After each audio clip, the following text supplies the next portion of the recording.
Seigneur, tu es bon. Tu es bon pour moi. Tu es bon pour mon frère. Tu es bon pour ma soeur. Toi qui viens de nous réunir ici, par ta puissance et pour ta gloire, tu es vraiment bon. Tu es celui qui a des projets merveilleux pour chacun d'entre nous. Tu es celui qui accomplit tes promesses dans notre vie. Tu nous as promis le Saint-Esprit et ton Esprit Saint est en nous. Il est avec nous. Il est avec nous pas de manière passive mais de manière active. Il agit, il opère, il accomplit. Il nous rend capable de te servir. C'est par lui que nous pouvons crier Abba Père. À toi soit la gloire éternellement, Père. Toi qui as toujours des instructions à nous donner pour que nous puissions nous conduire comme tu le veux, toi. Père, ce matin, nous sommes réunis ici. Nous voulons écouter ta parole. Nous voulons que tu nous parles. Nous voulons que tu nous instruises. Et nous voulons que ta main agisse en nous. Père, je suis devant ton peuple. Utilise-moi comme un simple instrument. Et bénis chacun. Sois la réponse au questionnement de chacun. Sois la réponse à la soif de l'âme de chacun de nous. Chacun de nous a soif de toi. Nos âmes soupirent après toi. Fais que ta parole nous soit plus douce que le miel, plus précieuse que de l'or.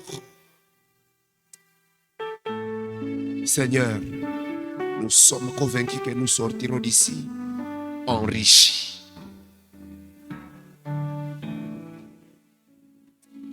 Merci pour ta présence, Saint-Esprit. Merci pour ta présence agissante, Saint-Esprit.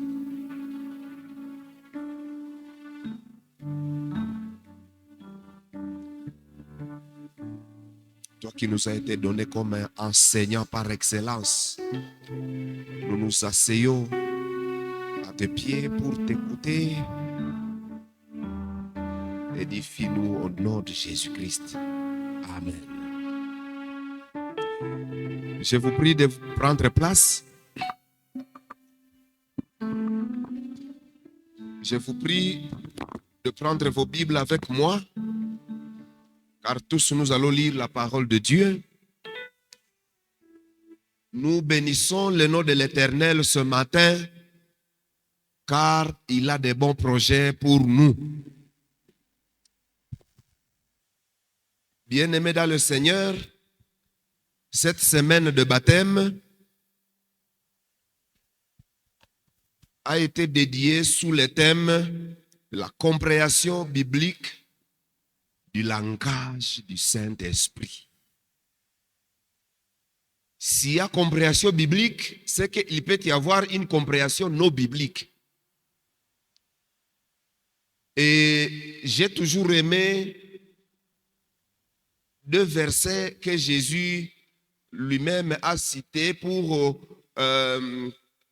exhorter ses disciples. C'est en Jean chapitre 8, le verset 31 et le verset 32, où il dit: si vous vous attachez fermement à ma parole, vous êtes vraiment mes disciples.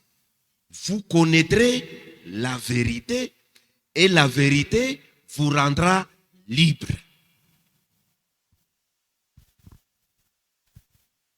Nous voulons être libres de servir Dieu comme il veut. Nous voulons être libres d'être ce que Dieu veut que nous soyons. Nous voulons être libres de faire ce que Dieu veut que nous fassions. Parce que être esclave signifie être incapable de faire ce que nous voulons, ce que Dieu veut. C'est ça être esclave.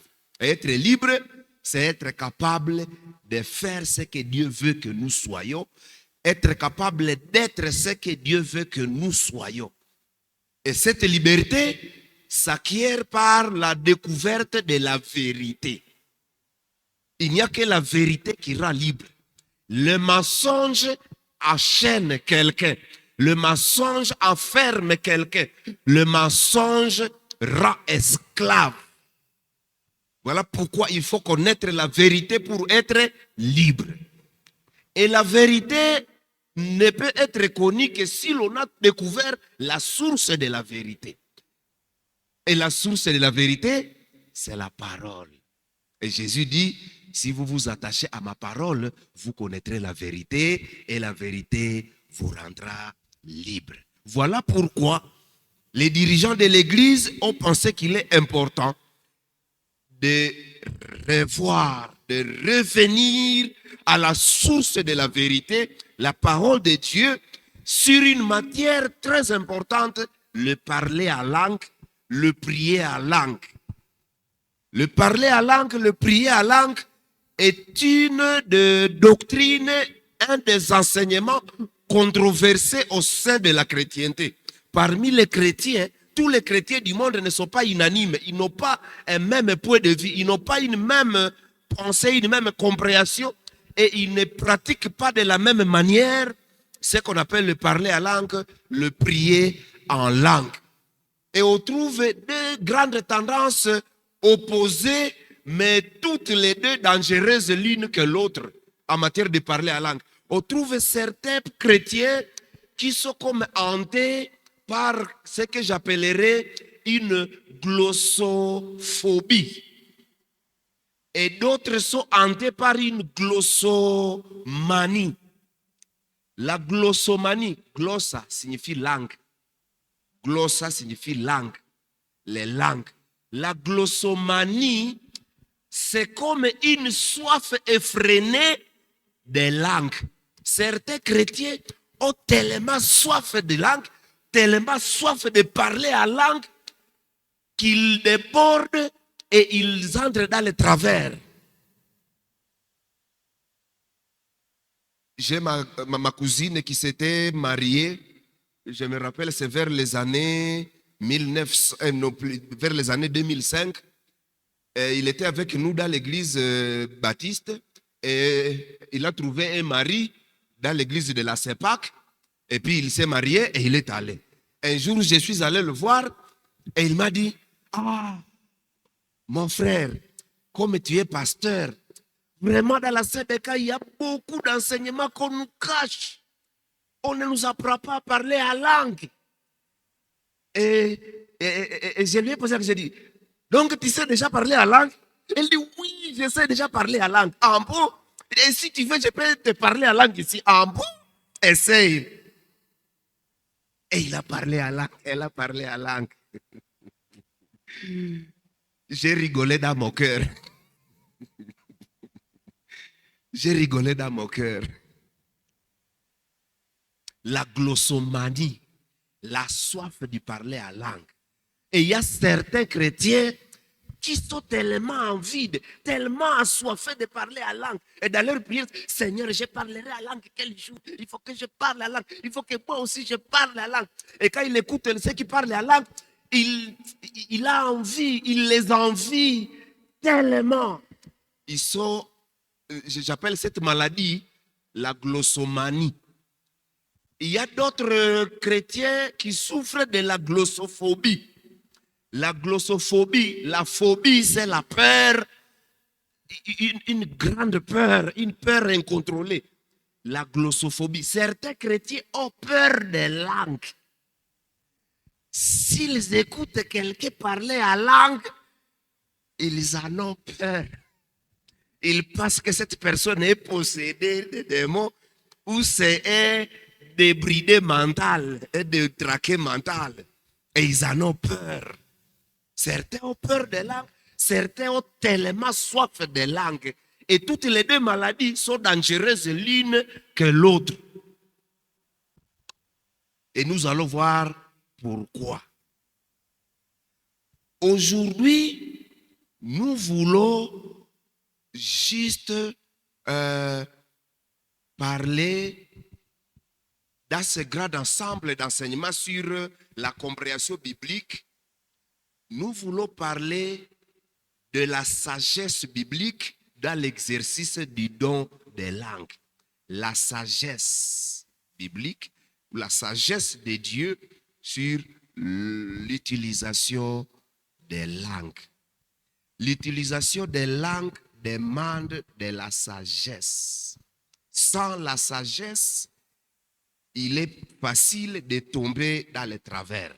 Lisons ensemble 1 Corinthiens chapitre 12, verset 10, et nous allons lire le chapitre 14, verset 26 à 30, le verset 33 et le verset 40 pour baser notre enseignement. 1 Corinthiens chapitre 12, verset 10. La parole de Dieu dit ce qui suit en 1 Corinthiens chapitre 12, verset 10. À un autre, on pouvait commencer au verset 7 pour comprendre le contexte général. Or, à chacun, la manifestation de l'Esprit est donnée pour le bien de tous. En effet, à l'un est donné par l'Esprit une parole de sagesse, à un autre une parole de connaissance, selon le même Esprit, à un autre la foi, par le même Esprit, à un autre les dons de guérison, par le même Esprit, à un autre la possibilité de faire des miracles, à un autre la prophétie, à un autre le discernement des esprits, à un autre diverses langues, à un autre l'interprétation des langues. Chapitre 14, versets 26 à 30.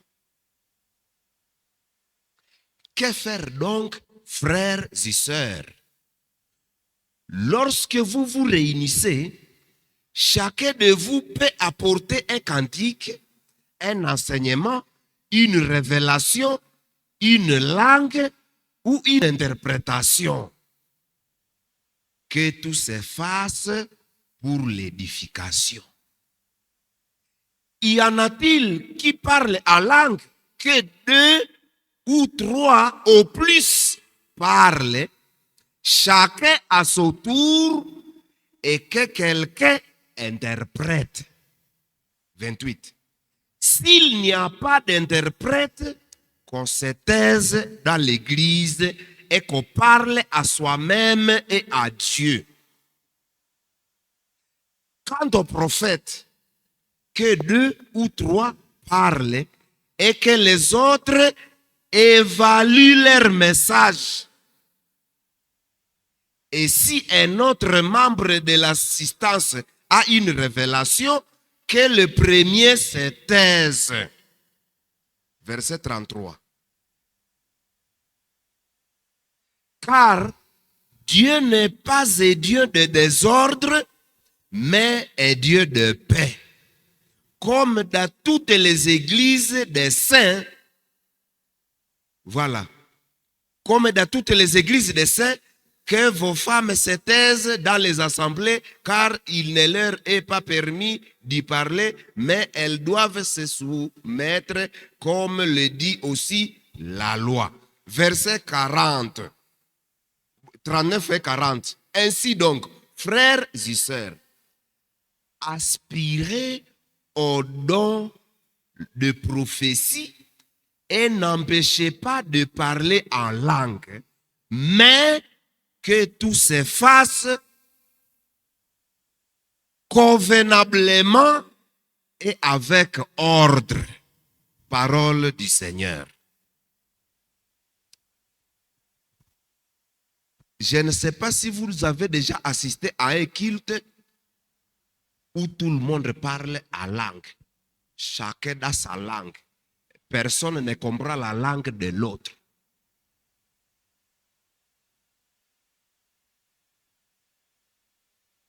Qui a déjà assisté à un rassemblement de culte où tout le monde parle à haute voix, chacun dans sa langue?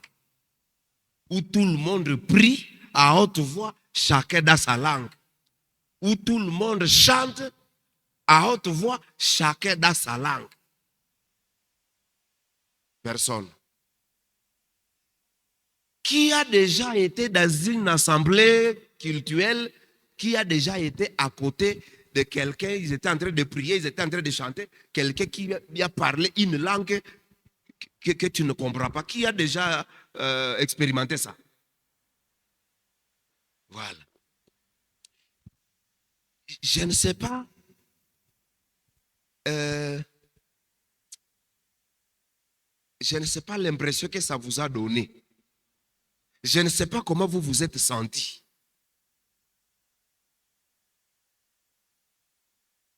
Qui peut nous partager son expérience? Ça vous a donné quelle impression? Comment vous vous êtes senti? Qu'est-ce qui s'est passé en vous? Dans votre tête, dans votre intelligence, qu'est-ce qui s'est passé en vous? Bon, c'est peut-être difficile d'en parler. Vous vous êtes têtu seulement. Vous vous êtes têtu seulement, ou vous avez continué vous aussi à chanter, vous aussi à prier, vous aussi à parler. Mais je vous assure, c'est une expérience qui peut être réelle. Quand quelqu'un parle en langue, c'est une expérience qui peut être réelle, qui peut être sincère. Mais que ce soit une expérience réelle, sincère, cela ne suffit pas en matière biblique. Dieu nous a laissé sa parole précise sur la manière dont on doit faire fonctionner les dons des langues. Et ce matin, nous allons découvrir ensemble cette sagesse. Malheureusement que beaucoup d'enseignants omettent, on ne sait pas par malice ou par méconnaissance ou ignorance, je ne sais pas. Imaginez-vous un orchestre où il y a 10 instrumentistes. L'un a un violon, l'autre a une guitare, l'autre un synthétiseur, l'autre une trompette, l'autre un xylophone, l'autre 10 instrumentistes, musiciens dans un orchestre. Et chacun joue son propre cantique, à son propre rythme, et tous ensemble. Imaginez-vous ce que ça peut donner. Selon vous, qu'est-ce que ça peut donner? Hein? Qu'est-ce que ça peut faire? Chacun connaît son cantique, n'est-ce pas? Chacun connaît son cantique. Chacun est en train de jouer les bonnes notes musicales. Chacun, sa musique est ordonnée. Mais il la joue à côté de quelqu'un d'autre qui joue aussi sa musique, son autre cantique, qui est aussi bien ordonné avec les notes exactes. Ça va? 10 instrumentistes ensemble. Qu'est-ce que ça peut donner? Selon vous? Du bruit, ça ne peut qu'être du bruit. Nous qui avons fait la musique, on nous a appris l'importance de celui qu'on appelle le maître des chants ou le maestro. Le maestro qui contrôle tout, qui dirige et les instrumentistes et les chantres pour que tout soit en harmonie. Pour que les instrumentistes jouent de la même manière et que tout soit joué dans ce que nous appelons l'unisson. L'unisson. Et c'est ce qui se passe. Ce bruit-là, c'est ce qui peut se passer. Et ça s'est passé à Corinthe.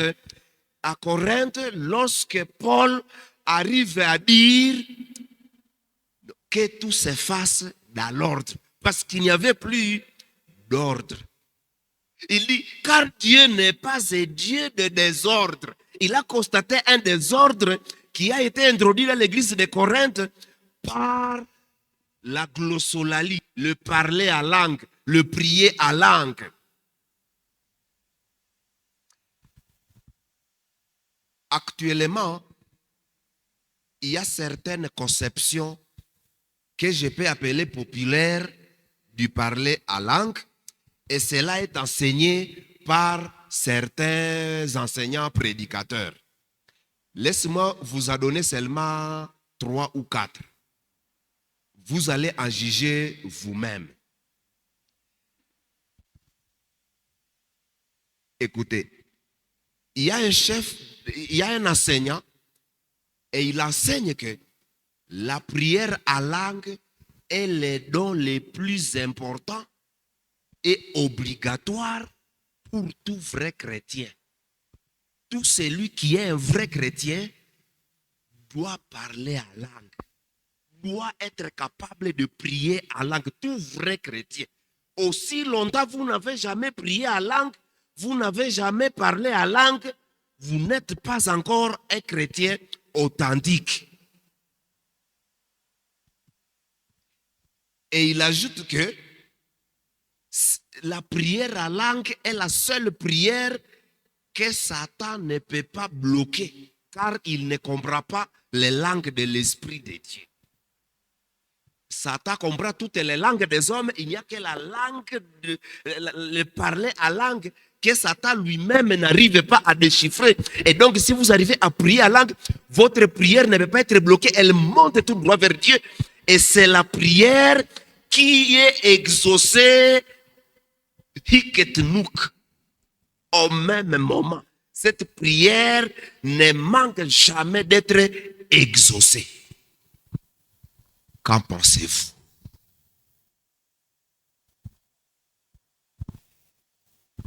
Une deuxième compréhension. C'est une compréhension selon laquelle le parler à langue est la preuve du baptême du Saint-Esprit. Certains enseignent que si un chrétien n'a jamais parlé à langue, c'est qu'il n'a pas encore reçu le Saint-Esprit ou que son baptême du Saint-Esprit est incomplet. Pour lui, les langues seraient donc la preuve obligatoire et unique du don du Saint-Esprit. Qu'est-ce que vous en pensez?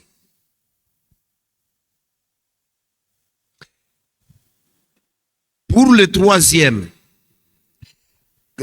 conception, dans certaines églises, la durée et l'intensité des langues, souvent accompagnées de cris, de tremblements et de chutes, les gens qui se battent par terre, sont considérés comme des indicateurs de spiritualité élevée. Et celui qui parle peu ou pas du tout en langue est regardé comme un chrétien de second rang. Et vous, qu'en pensez-vous? Quatrième conception.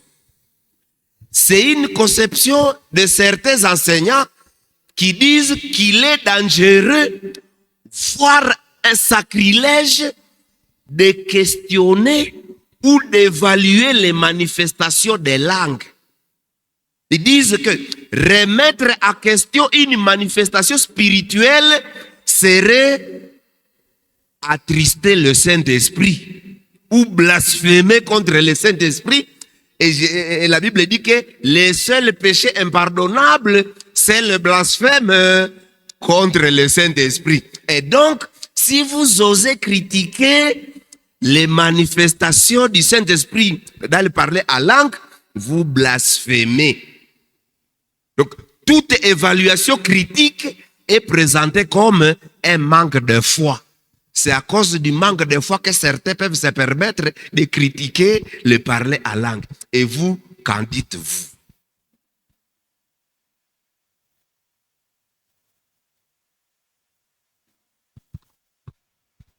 Bon, les qu'en dites-vous, gardez-les pour vous pour ces moments. Mais écoutons ce que la parole de Dieu dit, ce que la Bible enseigne.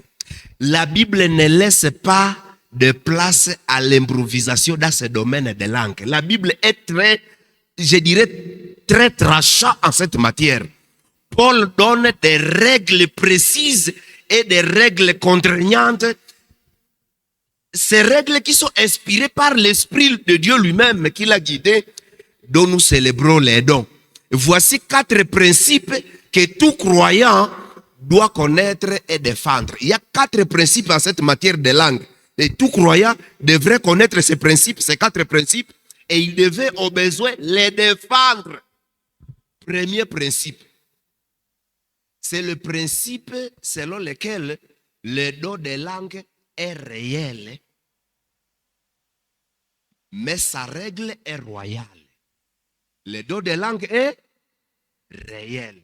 On ne peut pas le nier. On ne peut pas le... Il est parmi les dons du Saint-Esprit. Il est réel. Mais il n'est pas pour tous et sa règle est royale. 1 Corinthiens que nous avons lu, chapitre 12, versets 10 et 11, dit ce qui suit. À un autre, la diversité des langues est donnée. À un autre, l'interprétation des langues. Un seul et même esprit opère toutes ces choses, les distribuant à chacun en particulier comme il le veut.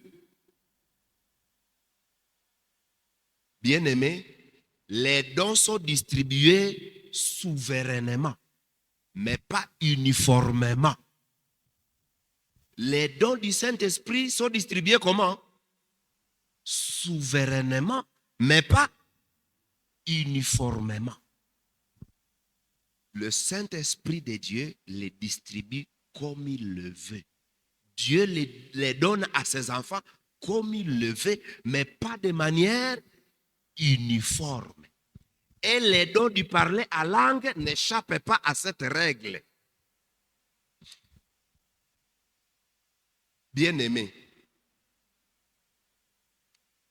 le Saint-Esprit, il n'est pas donné comme les pasteurs le prescrivent. Il n'est pas donné comme les traditions des églises le prescrivent ou l'exigent. Il n'est pas donné comme la pression sociale le suggère ou la pression de l'église. Parce qu'il y a certaines églises dans lesquelles il y a une pression forte qui fait que certains chrétiens tombent dans la glossomanie. Vouloir imposer un don à tout le monde revient à vouloir dicter à Dieu comment distribuer ses propres grâces. Qui peut dicter à Dieu comment distribuer ses propres grâces? Les dons sont appelés dans un autre langage proche de la Bible, sont appelés des charismes. Charisme. Charisme ne signifie pas seulement don, signifie don de grâce, de charisme, la grâce. Les charismes sont des grâces. Et qui dit grâce, dit un cadeau immérité. Immérité. Ce sont des grâces, des dons de grâce. Les dons de langue, il est réel parce qu'il est dans la liste des dons authentiques de l'Esprit. Quand vous lisez 1 Corinthiens chapitre 12, si vous commencez au verset 8 et suivant, vous comprenez que les dons de langue étaient dons parmi les autres dons du Saint-Esprit. Et vous savez qu'il y a 17 dons du Saint-Esprit. Il y a des dons missionnaires, il y a des dons pastoraux, il y a d'autres dons qui sont qu'on appelle comment? Qu'on appelle des dons, des charismes sociaux, et d'autres sont des charismes doxologiques. Et tous ces charismes regroupés à 4 sont au nombre de 17. On le connaît. Bon, si je n'ai pas le temps de les citer toutes, mais les dons du parler à langue est parmi les charismes que nous appelons charismes doxologiques. Le parler à langue et l'interprétation des langues qui va de pair avec sont des dons authentifiés. Ça veut dire quoi? J'aimerais tout simplement dire que en tant qu'église, en tant que chrétien, ces dons ne doivent pas être méprisés. Ces dons ne doivent pas être négligés parce que bibliquement, il est réel. Il est attesté parmi les dons du Saint-Esprit. Ça, c'est des 1. Mais il y a un mais. Quand nous lisons 1 Corinthiens chapitre 12, versets 29 à 30, il y a une question à laquelle il faut répondre. La question dit, est-ce que tous parlent en langue? La réponse biblique n'est pas oui. La réponse biblique est non. Tous ne parlent pas en langue. Donc, la diversité des dons est voulue par Dieu pour que chaque membre soit nécessaire au corps. Je vous assure, si tous les corps humains étaient bouche, si les corps humains n'étaient que la bouche, si quelqu'un déviait seulement la bouche, je vous assure, difficile de fonctionner. Notre organisme fonctionne convenablement à cause du fonctionnement. Le fonctionnement de notre organisme est la somme des bons fonctionnements de chaque organe pris seul. C'est lorsque chaque organe fonctionne convenablement que l'on peut se dire que l'on est à bonne santé. Il suffit qu'un organe tombe malade. J'ai un enfant de mon cousin dont on a diagnostiqué un problème dans le pancréas. On a dit que son pancréas avait des problèmes. On a commencé à lui interdire de l'huile, du sucre et beaucoup d'autres aliments, juste parce qu'il y a un organe. Et je vous assure, je ne sais pas quand est-ce que j'ai réfléchi à mon pancréas. Je ne sais pas quand est-ce que j'ai réfléchi sur mes reins. Je ne pense même pas à mes reins. Pourtant, ma bonne santé n'est pas du bon fonctionnement de mes reins, du pancréas, de ces organes-là. Dieu a voulu que son corps, le corps que nous appelons le corps du Christ de l'Église, fonctionne. Et le fonctionnement de l'Église dépend du bon fonctionnement de chaque don que Dieu a donné à l'Église. Alléluia. Ce sont les dons qui créent le ministère dans l'Église. Et il n'y a personne que Dieu mettra dans l'Église sans lui donner un don qu'il doit utiliser pour être utile à l'Église. Un troisième élément, c'est que chercher à avoir tous les dons est une forme d'orgueil spirituel. La sagesse commence par la sagesse de Dieu pour les chrétiens commence par le fait de discerner et d'accepter les dons que Dieu a voulu accorder à chacun et l'exercer fidèlement. La sagesse chrétienne commence par là.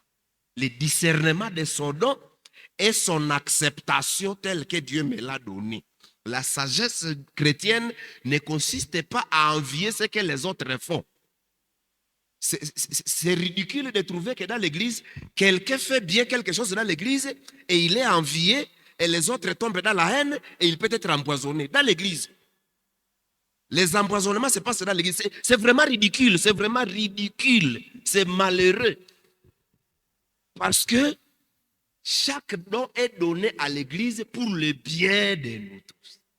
Et donc, il faut laisser les dons fonctionner. Si quelqu'un arrive à parler en langue parmi nous, c'est un don réel du Saint-Esprit parmi les dons. Alléluia. Alléluia. On ne méprise pas les cadeaux, mais on respecte quand même les modes d'emploi du propriétaire du cadeau. Voilà pourquoi le deuxième principe intervient. Nous ne pouvons pas mépriser les dons de langue. S'il y a quelqu'un qui peut parler en langue parmi nous, il ne faut pas vous en étonner. C'est normal. Du point de vue biblique, c'est normal, c'est acceptable. Ça peut arriver. Et ça arrive. C'est déjà arrivé. Et ça continue à arriver. Et ça arrivera. Il faut que nous le sachions. Et il ne faut pas mépriser le cadeau de Dieu. Mais aussi, il faut respecter les modes d'emploi du propriétaire du cadeau. Deuxième principe. Le premier principe, s'il faut que je le rappelle, j'ai dit que le don de langue est réel, mais il n'est pas pour tous. Ça, c'est le premier principe biblique. Deuxième, lorsque nous sommes en assemblée dans le culte, rassemblés pour l'étude biblique, pour la prière, pour le culte, les langues exigent une interprétation obligatoire. C'est un principe biblique. 1 Corinthiens 14, 27 dit, si quelqu'un parle en langue, que ce soit 2 ou 3 ou plus, chacun à son tour, pas au même moment, chacun à son tour. Et que quelqu'un interprète. S'il n'y a pas d'interprète, qu'il se taise dans l'assemblée et qu'il parle à lui-même et à Dieu. C'est lui qui se sent emporté en esprit et prêt à parler en langue, si c'est vraiment en esprit. Le même Saint-Esprit révèle à Paul que cet emportement-là ne doit pas créer du désordre, mais doit être exercé dans l'ordre. Et l'ordre veut qu'il y ait un interprète. Et que s'il n'y a pas d'interprète, que celui qui parle la langue se taise. Je ne sais pas si vous comprenez ce principe. Sans interprétation en assemblée, le silence est la règle. Sans interprétation, le silence est la règle. Dans l'assemblée, dans l'église, quand nous sommes réunis, ce n'est pas lorsque tu es seul dans ta chambre. Quand tu es seul dans ta chambre, il n'y a personne, tu es seul, tu pries comme tu veux, dans toutes les langues du monde, si tu le peux. Mais quand nous sommes en assemblée, la règle de l'interprétation, c'est la règle que la Bible nous exige. Et ce n'est pas une suggestion, ce n'est pas un conseil de politesse, c'est plutôt un ordre, c'est un impératif, c'est un commandement apostolique. Il est dû à l'impératif. Que celui qui parle se taise, c'est un impératif. Et cet impératif est inspiré du Saint-Esprit lui-même. Donc le parler à langue sans interprétation dans l'assemblée n'est pas de la spiritualité débordante. Ce n'est rien d'autre que de la désobéissance à la parole de Dieu qui exige qu'il y ait un interprète à toutes les langues. J'espère que vous comprenez cette obligation des langues. Et ceux qui ont fait la théologie, ils voient même les temps, les modes des verbes. Quand il dit qu'il se taise, c'est conjugué à l'impératif présent. Et l'impératif présent, chaque fois qu'il est rencontré, quand un théologien lit la Bible, il rencontre que le verbe a été conjugué à l'impératif présent, signifie que l'action est continuelle. Donc c'est une obligation continue. Donc il n'y a pas de marge vraiment d'interprétation. C'est un ordre qui a été donné, mais qui continue et donc qui nous concerne même aujourd'hui. Je ne sais pas, quelqu'un peut se poser la question, mais pourquoi cette règle? Pourquoi cette règle? Est-ce que cette règle est vraiment importante? Elle est importante parce que ce qui n'est pas compris ne peut pas édifier. Comment je peux vous édifier si je commence à vous parler en latin? Comment vous pouvez dire que vous avez été béni si je parle dans une langue que vous ne comprenez pas? Paul impose la règle du silence juste parce que si quelqu'un dit des choses qui ne sont pas incomprises, qui ne sont pas comprises plutôt, des choses incomprises, qui n'ont pas personne pour interpréter, cela ne peut pas édifier l'Église. Et l'édification, c'est la finalité de l'exercice de tous les dons. Tous les dons, chaque don a été donné à quelqu'un dans l'Église. L'objectif, c'est l'édification du corps du Christ. C'est la construction de l'Église pour que nous soyons édifiés. C'est la raison de tous les dons. Alors, un don qui est exercé, ça conduit à l'édification, à la construction, à la bénédiction, à l'instruction des autres. Dans l'assemblée, Paul dit qu'il se taise.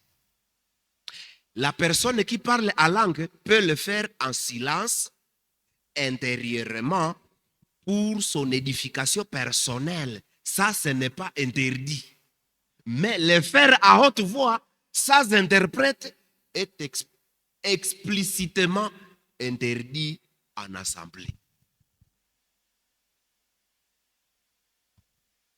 Et quelqu'un a dit que le parler à langue sans interprétation est une conversation privée qui n'a pas de place sur la place publique.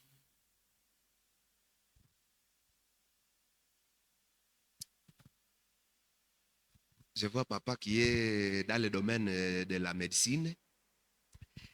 Imaginez, vous me prescrivez un médicament très important pour ma maladie, mais dans une langue que personne ne peut lire dans toutes les pharmacies de Butembo, y compris moi-même. Quelle que soit l'importance du médicament, je peux mourir alors que le médicament est là et même prescrit. Donc, cette règle que Paul donne de l'interprète pour accepter les dons de langue, c'est très important pour nous et pour l'édification de l'Église. Troisième principe, l'ordre est une exigence divine, pas une préférence humaine. L'ordre. 1 Corinthiens 14, 26 et 40 dit ce qui suit. Le verset 26, il dit de 1 Corinthiens 14, 26, que faire donc, frères et sœurs? Lorsque vous vous réunissez, chacun de vous peut apporter un cantique, un enseignement, une révélation, une langue ou une interprétation. Que tout se fasse pour l'édification. Et le verset 40 dit, mais que tout se fasse convenablement et avec ordre. L'ordre est une exigence divine, pas une préférence humaine. Si un jour, vous parlez à langue et qu'un ancien de l'église où le pasteur vient et il dit, taisez-vous s'il vous plaît. Nous sommes au culte.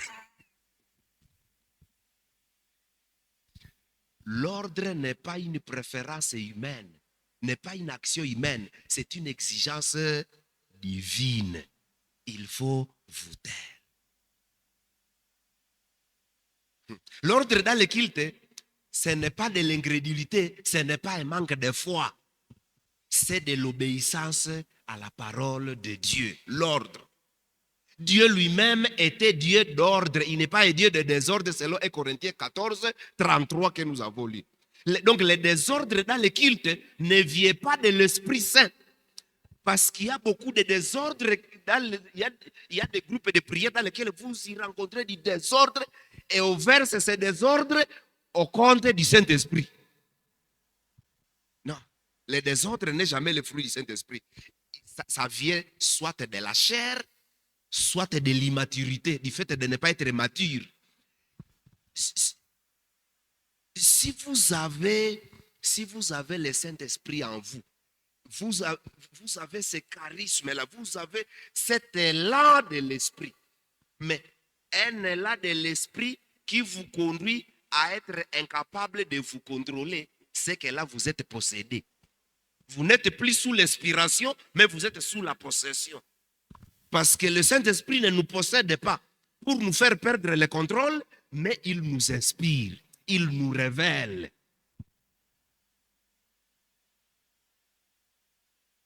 Accepter le désordre au nom de la liberté de l'esprit, c'est attribuer à Dieu ce qui ne vient pas de lui.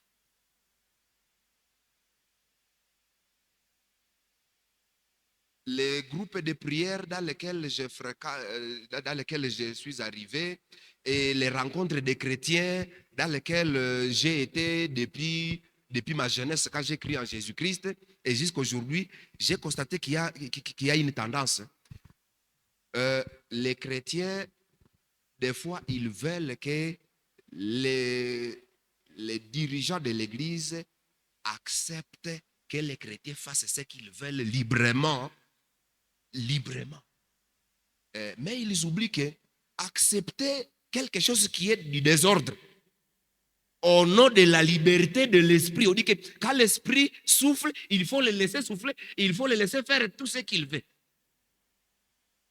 Accepter du désordre au nom de la liberté de l'esprit, c'est attribuer à Dieu ce qui ne vient pas de lui.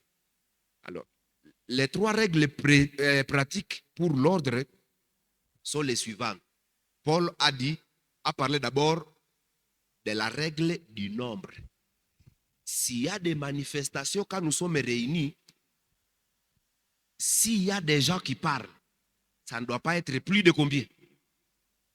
Il dit 2 ou combien? Ou 3 au maximum, pas plus de 3. La règle du nombre. Donc 2 ou 3 au plus. Jamais une cacophonie de voix simultanées. Ce n'est pas... Donc si déjà plus de 3 personnes au même moment commencent à parler en langue, ça dépasse les cadres bibliques. Ça devient autre chose. Donc l'esprit ne monopolise pas le temps. L'esprit de Dieu ne monopolise pas le temps. Quand je faisais ma licence à Goma, j'ai été affecté à stage dans une église pentecôtiste de Goma, une des églises pentecôtistes de Goma. Et dedans, je me suis toujours rappelé qu'à un moment donné, il y a une chorale des enfants qui avait très bien chanté. Très bien chanté de telle sorte que, même si vous étiez là vous-même, vous auriez l'intention d'applaudir et de dire Amen et de dire gloire à Dieu. Alors, il y a une maman qui s'est automatiquement levée quand ils ont fini à chanter. Il s'est levé, il a commencé à parler en langue. Et l'officiant et tout le monde s'est sorti. Et il y a un chanteur qui a récupéré, qui a commencé à chanter. On a commencé à chanter chorus. Et on l'a laissé parler en langue pendant beaucoup de minutes. L'Esprit de Dieu ne monopolise pas le temps, mais il le partage. Voilà, c'est pourquoi il y a une autre règle du tour. Il dit 2 ou 3 maximum, mais encore chacun à son tour. Pas au même moment, chacun à son tour. Ça, c'est ce que la Bible dit. Chacun à son tour. Une seule personne à la fois. Les autres en silence et dans l'écoute. Les autres en silence et dans l'écoute. 3e règle, c'est la règle du silence conditionnel. S'il n'y a pas d'interprète disponible, le locuteur de langue doit se taire. C'est lui qui doit s'adapter. Ce n'est pas l'assemblée qui doit s'adapter à lui. Je ne sais pas si vous comprenez. Si vous vous sentez prêt à parler en langue, mais vous vous rendez compte qu'il n'y a pas d'interprète. Il n'y aura personne pour vous interpréter, pour comprendre ce que vous voulez dire. La parole de Dieu demande de vous taire, de vous adapter à l'assemblée. Parce que l'édification de l'assemblée est plus importante que vos louanges, que vos remerciements en langue. C'est plus important. Ça, c'est biblique. Si tout le monde parle, personne n'écoute. Et si personne n'écoute, personne n'est instruit. Personne n'est édifié. Pourtant, nous nous rassemblons en église, c'est pour nous édifier les uns les autres. Nous ne nous rassemblons pas pour des choses. Une seule chose dicte notre rassemblement. Nous nous rassemblons, c'est pour nous édifier les uns les autres. Point être. Alors, si tout le monde parle sa langue, qui n'est pas compris par personne, il n'y aura personne pour écouter. Et si personne n'écoute, personne ne sera instruit, personne ne sera édifié. Principe 4. La prophétie surpasse les langues dans l'assemblée. Quand nous lisons 1 Corinthiens chapitre 14, les versets 1er à 5, Paul dit ceci. Recherchez l'amour, aspirez aussi aux dons spirituels, mais surtout à la prophétie. En effet, celui qui parle en langue ne parle pas aux hommes, mais à Dieu, car personne ne les comprend. Et c'est en esprit qu'il dit des paroles mystérieuses. Mais celui qui prophétise, au contraire, parle aux hommes, les édifie, les encourage, les réconforte. Celui qui parle en langue s'édifie lui-même, alors que celui qui prophétise édifie l'Église. Verset 5. Je désire que vous parliez tous en langue. Amen. Amen. Ça, c'est Paul qui le dit. je désire que vous parliez tous en langue, mais encore plus que vous prophétisiez. Celui qui prophétise est plus important que celui qui parle en langue, à moins que ce dernier n'interprète pour que l'Église reçoive une édification.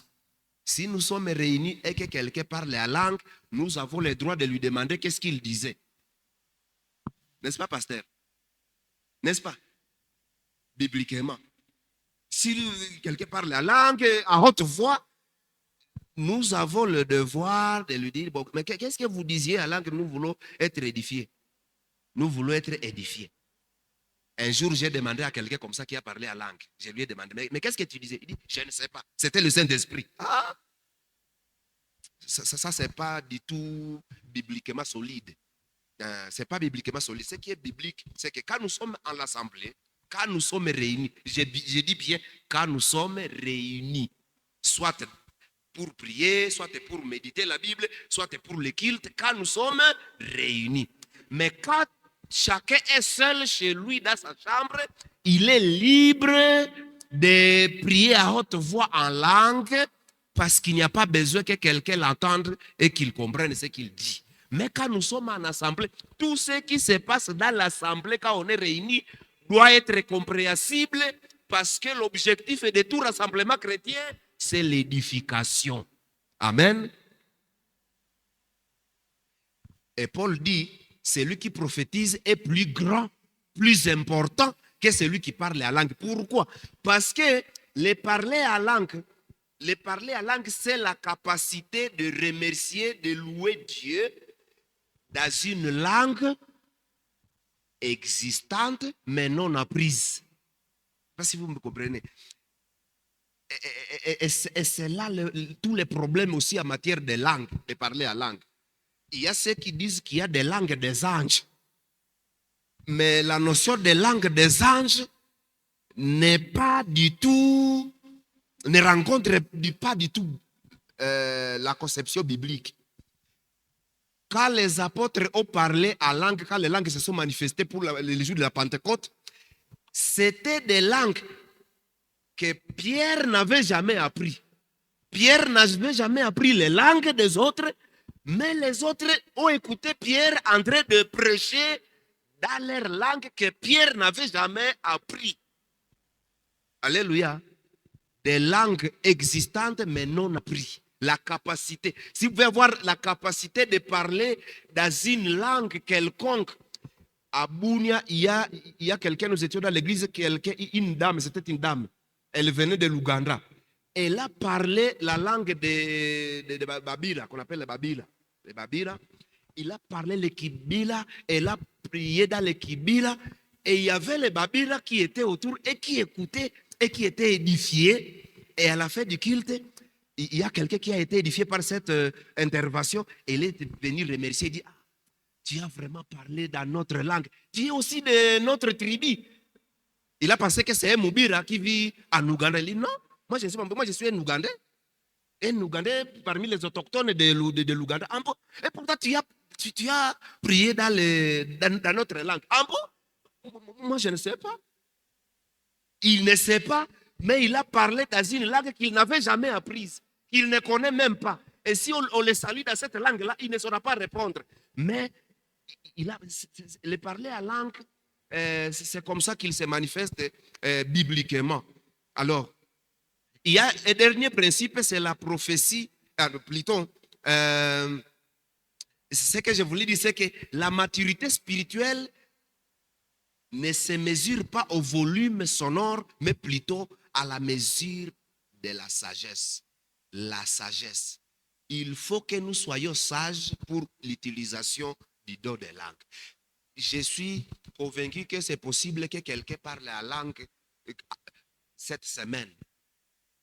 Mais Dieu nous demande la sagesse. La sagesse, c'est à gérer avec sagesse. Et Paul dit, quand je parlerai les langues des hommes et des anges. Paul confirme qu'il peut y exister des langues des anges. Et quand je parlerai les langues des hommes et des anges, si je n'ai pas la charité, je suis un erreur son nom ou une cymbale retentissante. L'amour dépasse tous les dons.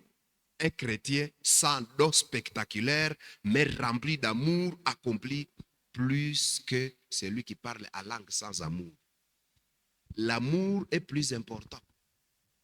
Car on a toujours dit, aimons-nous les uns les autres. Aimons-nous les uns les autres. Vivons en communion les uns avec les autres. C'est plus important que parler à langue. Si quelqu'un peut parler à langue alors qu'il a de la haine envers les autres chrétiens, sa langue n'a pas d'importance. Un simple chrétien qui a de l'amour envers les autres, mais qui n'a jamais parlé à langue et qui ne parlera jamais à langue, est plus important pour l'Église que celui qui peut parler à langue sans amour. Mais celui qui peut parler à langue tout en ayant de l'amour fraternel, voilà ce qui est encouragé. Parce que c'est l'amour. Les amis, si vous nous parlez ici ou vous priez dans une langue que nous ne pouvons pas comprendre, vous ne nous aimez pas. Ce n'est pas un signe d'amour. Ce n'est pas un signe d'amour. J'ai toujours dit ça aux chantres. Souvent, quand vous nous faites chanter des choras ici, essayez de vous représenter l'auditoire qui est là. Est-ce qu'il comprend ce qu'elle chante? Est-ce que vous savez qu'ici, il y a quelqu'un qui n'a jamais compris ce que ça signifie quand vous dites Elohim Adonai Shama. Est-ce que vous savez qu'ici, il y a plus de 5 personnes qui ne comprennent pas ce que ça signifie Shama, Elohim. Et il y a aussi, des fois, vous nous chantez, ça c'est de l'hébreu que vous chantez. Il y a des fois, vous nous chantez à lingala, mais je me dis, mais bon, est-ce que ma vieille là aussi comprend le lingala? Alors, elle peut juste chanter pour chanter, mais elle n'est pas édifiée parce qu'elle ne comprend même pas ce qu'elle est en train de chanter. Et ça, c'est pas du tout biblique. Parce que l'édification est la mesure de tout. Alléluia. Pour finir, voici 5 décisions pratiques à prendre ce matin pour chacun. Une première décision que j'aimerais que vous puissiez prendre. Ne cherchez pas à imiter. Prenez la décision de ne jamais chercher à imiter. Cherchez plutôt à obéir à la parole de Dieu. Si vous n'avez pas les dons de langue, ne les vantez pas pour paraître spirituel. Est-ce que vous me comprenez? Si vous n'avez pas les dons de langue, ne les vantez pas pour paraître spirituel. Pour qu'on ne puisse pas vous taxer d'une spiritualité de bas niveau. Pour montrer que vous aussi, vous avez grandi spirituellement. Si vous n'avez pas les dons de langue, ne les vantez pas.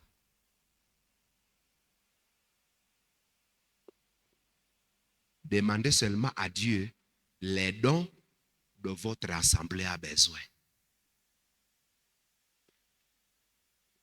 Chaque chrétien doit demander à Dieu les dons dont notre église a besoin.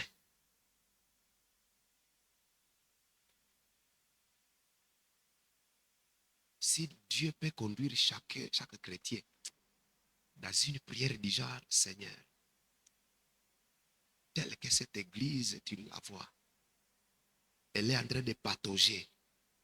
Quel est le don qui est nécessaire pour aider cette église à avancer mieux, à se développer convenablement, spirituellement, socialement, à tout point de vue? Cherchez ardemment les dons dont votre église a besoin. Si Dieu, dans sa souveraineté, il vous donne les dons de langue, exercez-les avec sagesse. Si vous n'avez pas les dons de langue, ne les vantez pas. Ça va? Deuxième décision. réclamez l'ordre dans vos assemblées. Réclamez l'ordre dans vos assemblées. Chers chrétiens, réclamez l'ordre dans votre église. Réclamez qu'il y ait de l'ordre dans votre église. Ne voyez pas du désordre et ne vous taisez pas devant les désordres. Réclamez l'ordre. Notre Dieu, il siège là où il y a l'ordre. Il est le Dieu d'ordre. Avec douceur, mais avec fermeté, réclamez l'ordre. Si votre responsable d'église est ouvert et il laisse la liberté à chacun d'exercer les dons comme il le veut, comme il l'attend, s'il est ouvert, il a un esprit très ouvert, montrez-lui que Paul a enseigné l'ordre. Là, vous ne serez pas en train de vous opposer à vos dirigeants, mais vous défendez la parole de Dieu. Réclamez quoi? L'ordre dans vos assemblées. Troisième décision. Éprouvez toutes choses. Thessaloniciens dit, n'éteignez pas l'esprit, ne méprisez pas les prophéties, mais examinez toutes choses, retenez ce qui est bon. Examinez toutes choses. Et 1 Jean dit, bien-aimés, n'ajoutez pas foi à tout esprit, mais éprouvez les esprits pour savoir s'ils sont venus de Dieu, car beaucoup d'imposteurs sont venus dans le monde et ils sont là. Éprouvez toutes choses, examinez toutes choses, éprouvez les esprits. Les jours où vous parlerez à langue, les jours où le Saint-Esprit vous donnera cette capacité de parler à langue, j'aimerais que vous sachiez que la Bible dit que l'esprit des prophètes obéit aux prophètes. Ça veut dire quoi? Ça veut dire que l'esprit du prophète, l'esprit des prophètes ne possède pas un prophète de telle sorte qu'il perd la raison, il perd la connaissance, il se perd, il ne sait plus où il est. Les prophètes sages et matures, c'est celui qui est capable de maîtriser son esprit, de maîtriser ce qui se passe en lui. Si en toi il se passe des choses qui deviennent incontrôlables, tu peux déjà commencer à te savoir sous une influence étrangère à Dieu. L'esprit de... Quand vous avez toujours attendu que l'esprit de Dieu a guidé ceux qui ont écrit la Bible, vous pensez qu'il les a guidés comment? Il ne les a pas fait perdre leur raison pour commencer à leur dicter, comme des mannequins, des robots qui écrivaient des choses qu'ils ne comprennent pas. Non, ils ont écrit sous l'inspiration du Saint-Esprit, mais avec toute leur intelligence, même leurs émotions. On les sent quand on lit la Bible. L'Esprit de Dieu ne nous possède pas. Il ne nous fait pas perdre ce que nous sommes. Ça, c'est un des signes très importants. Éprouver toutes choses.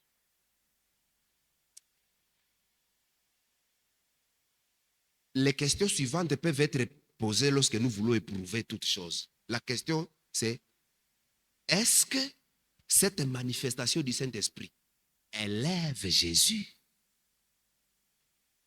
Deuxième question, est-ce qu'il y a une interprétation à cette langue? Troisième question, est-ce que cette manifestation produit de l'édification pour l'Église? Les trois questions-là peuvent suffire à examiner les dons des langues parmi nous. Quatrième conseil, cultiver ce qui dépasse les dons. Il y a quelque chose qui dépasse les dons. Et c'est ce qu'il faut cultiver. Et Paul a dit que c'est quoi? Qu'est-ce qui dépasse les dons des langues? Il a parlé de la prophétie. Et qu'est-ce qui dépasse tous les dons? Même la prophétie. C'est l'amour. L'amour, la parole de Dieu, la prière intelligente.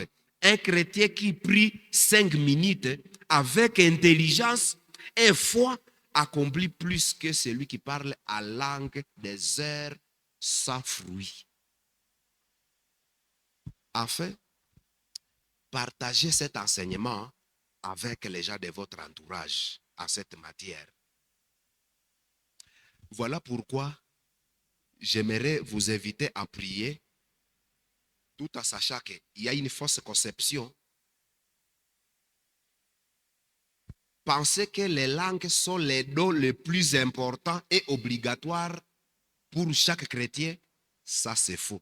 La Bible dit que les dons sont distribués souverainement et aucun n'est obligatoire pour tous. Aucun don du Saint-Esprit n'est obligatoire pour tous les chrétiens. Chaque don est distribué souverainement. Ça, nous avons appris. Deuxièmement, les langues, pour certains, les langues prouvent le baptême du Saint-Esprit. Il y a certains qui enseignent que ce sont les langues, c'est le parler à langue, le prier à langue qui authentifie le baptême du Saint-Esprit. C'est faux parce que la Bible enseigne noir sur blanc que la preuve de l'Esprit, c'est le fruit du caractère transformé. Galates 5, 22. La preuve que vous avez l'Esprit de Dieu, ce ne sont pas les dons de l'Esprit, mais plutôt les fruits du Saint-Esprit. Et les fruits du Saint-Esprit, c'est la marque d'une vie transformée. Il y a ceux qui pensent que plus vous parlez en langue, plus vous priez en langue, plus vous êtes spirituel. C'est faux parce que Paul a dit à 1 Corinthiens chapitre 14 verset 19, il dit 5 paroles intelligibles valent mieux que 10 000 mots inconnus.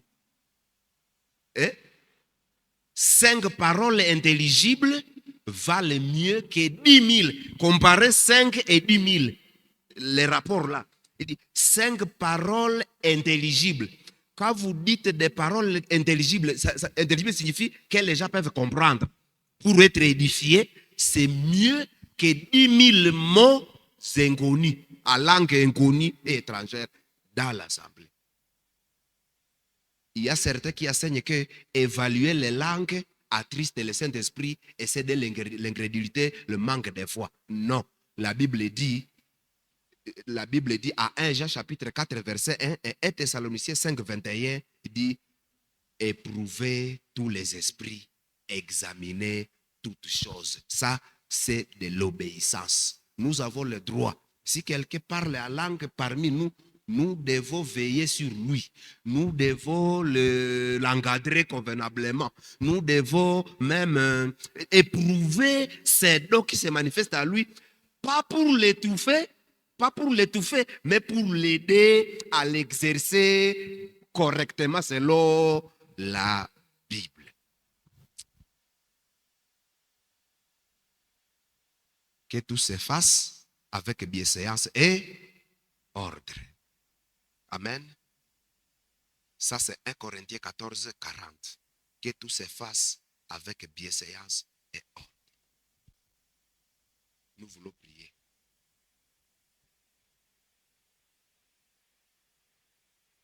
J'aimerais que vous puissiez incliner votre tête, que vous puissiez fermer vos yeux pour prier.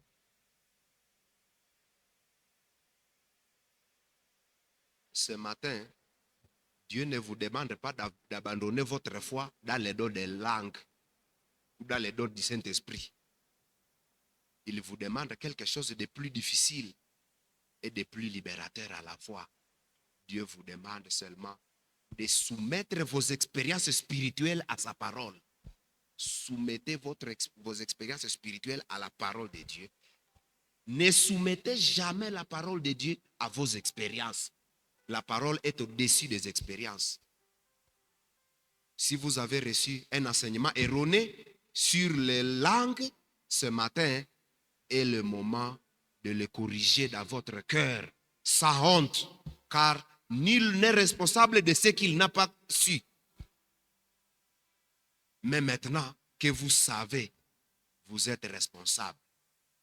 Et si vous n'avez jamais parlé à langue, si vous ne vous êtes jamais senti, si vous ne vous sentez pas comme un chrétien mature à cause de n'avoir pas parlé à langue, sachez ce matin que le Saint-Esprit habite en vous depuis le moment où vous avez crié, si vous avez déjà crié en Jésus-Christ. vous n'êtes pas un chrétien incomplet si vous ne parlez pas en langue. Non. Vous êtes un membre précieux du corps de Christ avec des dons que Dieu vous a accordés souverainement pour son service.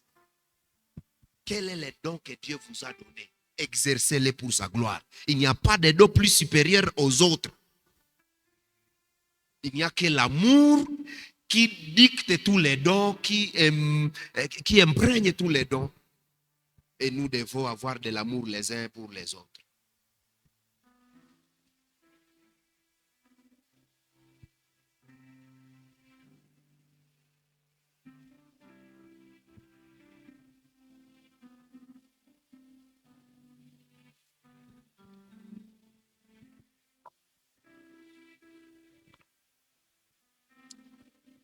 Seigneur Dieu, nous te sommes infiniment reconnaissants ce matin parce que tu nous as aimés, raison pour laquelle tu nous as réunis ici pour nous instruire. Oh Seigneur, nous célébrons tous les dons que tu as mis à la disposition de l'Église, ton corps, et notre Église, la francophone Matanda, a des chrétiens. Des fois, nous nous réunissons à 900, plus de 900, même à 1000. Minimum 700.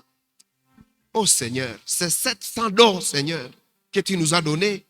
Nous célébrons cette richesse que tu nous as donnée. Permets que chacun de ces plus de 700 puisse exercer son don pour l'édification de notre Église et de l'humanité. Père, je te bénis pour les dons de langue que tu as suscités parmi nous et que tu es capable de susciter encore et encore parmi nous. Merci aussi pour la sagesse que tu nous donnes, qui doit nous guider dans le discernement et l'exercice du don de parler à langue. Père, nous te bénissons parce que le parler à langue était donc bibliquement confirmé. Même s'il n'est pas important, et s'il n'est pas plus important que les autres dons. Père, merci pour toutes les richesses que tu nous as données. Permets-nous, Père, d'examiner toutes choses, de retenir et d'encourager tout ce qui est bon et de nous abstenir de tout ce qui est mal. Père, permets-nous de nous soumettre les uns aux autres, de nous soumettre à la critique les uns des autres, non pas pour nous humilier les uns les autres, mais plutôt pour nous épanouir les uns les autres, nous encourager les uns les autres, nous édifier les uns les autres. Car tu veux que l'édification soit au centre de toutes les actions de ton Église. Merci Père, à toi soit la gloire. Nous te glorifions ce matin pour la présence de chacun, pour la bénédiction que tu lui as donnée et peut-être pour les questions qui sont nées déjà dans son esprit en écoutant cet exposé. Merci parce que tu es la réponse à toutes nos questions. Conduis-nous sur le chemin de la vérité, car la vérité seule nous rendra libres d'être ce que tu veux que nous soyons, de faire ce que tu veux que nous fassions. Nous te glorifions au nom de Jésus-Christ. Amen.